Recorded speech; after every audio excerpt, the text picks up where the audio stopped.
and they're lined up, and nobody jumps the line, and they're off.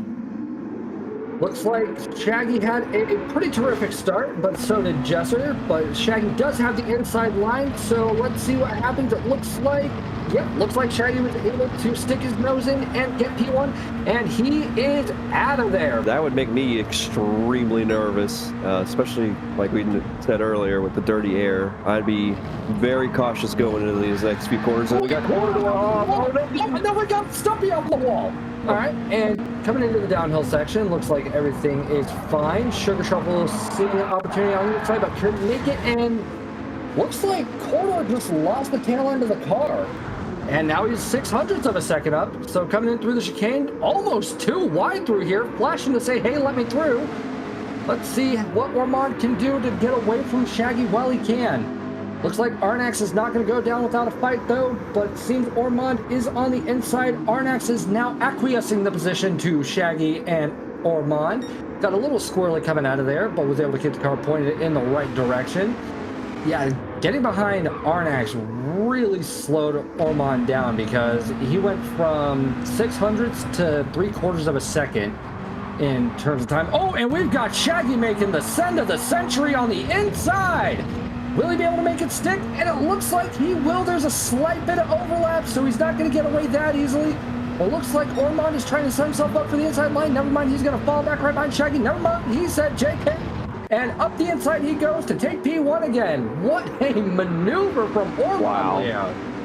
Come across second time check. Yep, looks like Shaggy lost a substantial amount of time coming through there. And Ormond loses control. Oh, no. And Shaggy 2 is able to take P1, Sugar Shuffle takes P2, and Ormond somehow skirts away with no damage. Unfortunate, but it could have been a whole lot worse. Let's see what happened here. So coming out of the hairpin, Ormond is still in P1. And setting himself up for the chicane. Looks like the rear just kind of went out under braking. It's hard to tell because he's also gaining quite a bit of ground on Arnax at the moment. They come into the, as they come to the hairpin, he got the move done. A dive bomb from the 3-point line, and he made it stick. That would make me very nervous to be driving in that car right now, honestly. Yeah, them last two corners are going to be sketchy, especially through that chicane. I don't know. I wouldn't be racing on them. This is going to be for the race win if Sugar Shuffles can make this stick. Coming into the chicane for the final time. Will he be able to make a last hurrah? He's trying. God bless him, he's trying, and he is carrying quite a bit of speed, but Shaggy is on the inside. Will Sugar Shuffles be able to carry enough momentum on the outside? It looks like Sugar Shuffles is able to taste the glory at the end of the rainbow. Almost shut the door. We got just a moment. Got just a little bit of time. Can he get a drag race? No, quite. So close. But we have a grid start with a false start check in the pouring rain. Lights are coming on. Round 2, Division A. This is going to be a very dodgy start for some of these drivers. I can already see it now. But lights are off, and it looks like nobody really had any issues, so to speak. Some drivers may have had a less than ideal start, but they are off.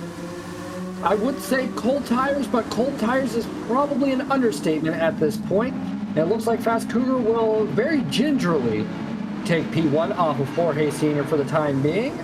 And it looks like Dark Evangelio will take P4 at the moment. He's quite side by side with talent. To turn 1, got Chief Apollo right up there. Ooh, looks like there might have been a slight nudge. It looks like it wasn't really detrimental, and it would appear that Chief Apollo did let off to make sure talent didn't lose any positioning. Good show of sportsmanship from Chief right there. Oh, let's take a look. Okay, so here we have Papa coming through, getting onto the wet line, and making his way into the right-hander. It looks like he just got a bit of a nudge. I would prefer the mediums on this track if I had the choice. But then again, the longevity is going to be important. You know, when they get down to the end of the race, are they going to have enough tread to keep rolling? I gotcha, and would also like to make note that looks like Talent and Lactastics, well, at least Lactastics outbroke himself due to the, recently deceased front tires, and that afforded Fast Cougar et al. To get a position, and Lactastics outbreaks himself, and he is off at the moment. Will he be able to safely get back on? It looks like he will. That was a lucky rejoin from the car with the 777 on the back. Looks like Chief Apollo will be able to hopefully get around. Same with Truth. Lactastics is going to have to just nurse that car back into the pit lane. Well, that, and I mean, with the track being a lot more dry, they're pushing it a lot harder.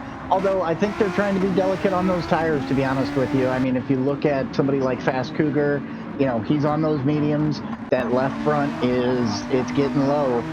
Granted, he's only got really 2 more laps here. I got you, Slemo. Unfortunately, I have to cut you off because Truth just really closed that gap to Bobagito, and he's definitely in prime overtaking position. So if Truth can nail this corner just right, he might be able to take P3. Looks like Bobagito will get on the defensive and get on the curb to stop any nonsense. And Bobagito does do a slight bit of rally crossing. That will slow him down just a little bit, but that gap is really starting to plummet. But unfortunately, it didn't come at the right time as Fast Cougar comes across the line to take the race victory with Talent in P2, Bobagito in P3, followed by Truth in P4, just narrowly holding off Alicos in P5, followed by Chief Apollo in P6. For them, or if they want to do soft and some combination, but take us away. Well, lights are out and away we go then. So Lead Pencil is going to lead us down the straight, but of course he's got a big train of cars behind him with Polaris Pango looking to challenge him down the straight with MD Hop all over the gearbox of Lead Pencil as we go into Curva Grande for the first time. It looks like MD Hop is going to slip down the inside of Polaris Pango and looking to challenge Lead Pencil as we come up to the De La Roggia chicane, but Lead Pencil, oh, there's contact! There's big contact between MD Hop and Lead Pencil as it looked like what's his name? MD Hop got out of control over the sausage curb. 2-second penalty for Parquet in P7 as well. As we look on the replay and go on board with Parquet now. So we've got a train of cars in front. Oh, it's Parquet. Oh, Parquet did really well initially to avoid the car in front, but then there was contact with whoever was third position. I didn't quite catch the name there. Yeah, it's all changed at the top of the grid with Polaris Pango in P2, Slick in P3, Santa Miguel P4, Spawn up into P5, up 2 positions, who is now challenging Santa Miguel and should get the overspeed as we come down the straight now up to Curva Grande, and yeah, moves up into P4, and it looks like Santa Miguel just kind of pulling out of that slipstream. It looks like maybe doing a little bit of fuel saving as well, who knows. But yeah, Spawn up 3 positions now to 4th position. Actually, before I come to you, Tati, Spawn up the inside of Santa Miguel to move back up into P4 just before the Scari chicane, and that was the perfect move there as he secures that P4 for now. But now it's Horner Plenty challenging Santa Miguel, and he's up the inside to move up into P5 before we get into the Parabolica at the last corner of lap 3. It looks like Lead Pencil was just on the outside of Old Man Pip to hold him off to stay in P8. Oh, there's contact between Old Man Pip and Lead Pencil. It looks like Lead Pencil just knocked the rear of Johnny Boy. Definitely thrown a spanner in the works in terms of the strategy I thought the drivers were going to use. I do suspect though, oh, Lead Pencil with a late dive down the inside, and it's clean. Oh, Spawn loses control of the car as he clipped the sausage there, and that is the danger as Spawn loses about 3 positions down into 9th position. So we're going to have a look on the replay now then. So it's Lead Pencil on Old Man Pip fighting for that 5th position. So as we come up to the De La Roggia chicane, there's Lead Pencil with the contact, and oh, it's a big shunt on Old Man Pip as he got reset on to the circuit. And yeah, Lead Pencil, I don't know, how did he not get damage from that? Oh no, sorry, I'm looking at the wrong thing. How did Old Man Pip not get damage actually? Yeah, he's got to be the smooth operator as you come out the exit, which, he does brilliantly. And he's certainly going to be in kind of favourite, really, to slingshot his way past all the plenty as we come across the start-finish line. And there's Slick up the inside now to move up into third position then. Yeah, we're on the replay now, actually. So we're on board with Santa Miguel. Oh, okay. Can't touch the green stuff. You can't touch the green stuff. No. Oh, man. Because the car does become very unstable as P. Roswell looks like he's pushing Parquet down the straight. Currently P10 for Parquet, P11 for P. Roswell. It's going to be interesting. Yes, he does pull to the side then. Looks to slingshot his way past Parquet then to move up into 10th position. In such a great position as well. I mean, I'm pretty sure, wasn't he on podium or P4? I think it was P4, yeah. So coming up to Parabolica then, on the replay we look, and did he just get on the pad too early? He did. It was what you were saying, Flawed. It was what you were saying. Look, those tires, his back rear tires at that 50% mark, getting on the throttle. I mean, you nailed it. You nailed it with the tire wear, Flawed. Good eye. Certainly one person with a fantastic result by the looks of it is RTS Bandit, because he's coming around the final corner now at Parabolica, and he's going to grab the race win in Saturday Division B, round 2 at Monza.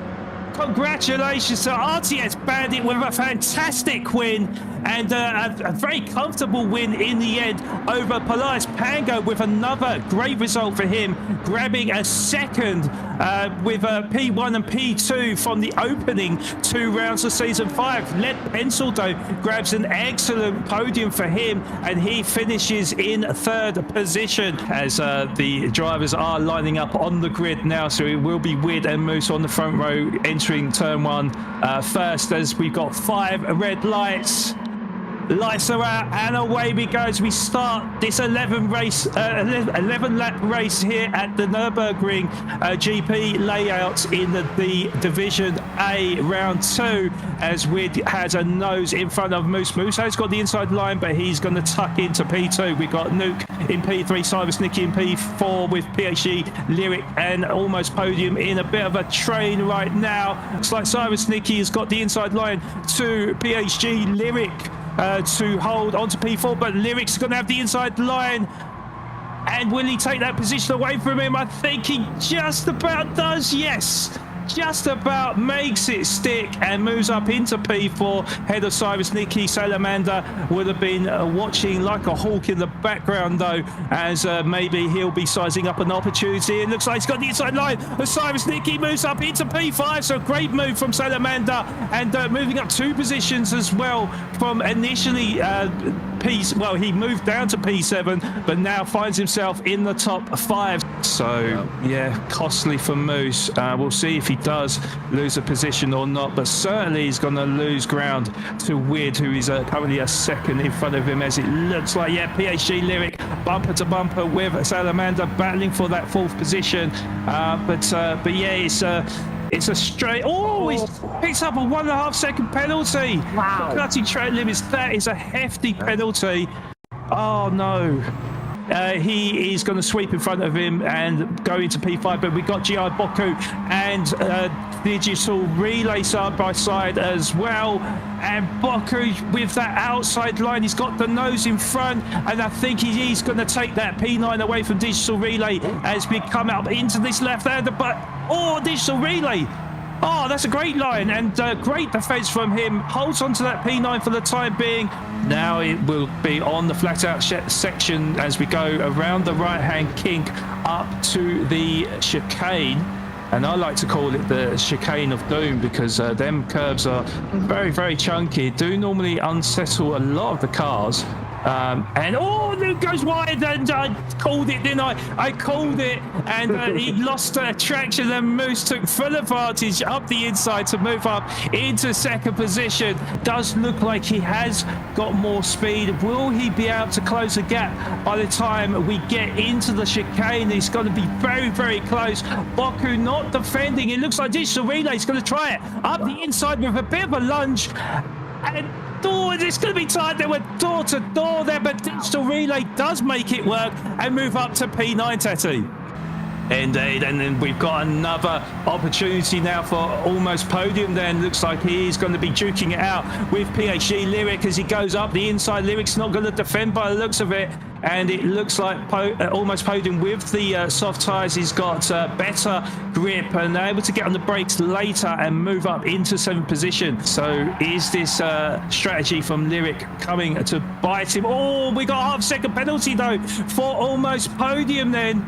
And just as I was about to say that his race was getting better and better, he's now going to have to serve that half-a-second penalty, and this is certainly going to make the last sort of couple of laps very, very interesting. TKs, I was about to come to you, but it looks like Digital Relay has got to run, and Lyric has just picked up a half-a-second penalty as well. But nevertheless, Digital Relay will take that inside line and will take that position on merit then to move up into P8. Seen a lot of back and forths and long planned overtakes as Digital Relay is going to come up into the chicane, not quite close enough after podium serves the penalty, but it's going to get a good exit. We might see something going into the final lap, but they both get penalties. Oh my goodness. Wow. I'll give it back to you, Flawed. It's all kicking off, isn't it? Penalties galore right now. It will be the right-hand turn coming up, so it's not going to quite work for him. And Cyrus Nicky is there to pounce if a gap does open up for him. And Cyrus Nicky looks like he's got a really good run out of the hairpin. And now side by side, Salamander just in front as well. Salamander going very, very defensive. And I think he may just... Oh no, Cyrus Nicky around the outside. They're side by side through the chicane.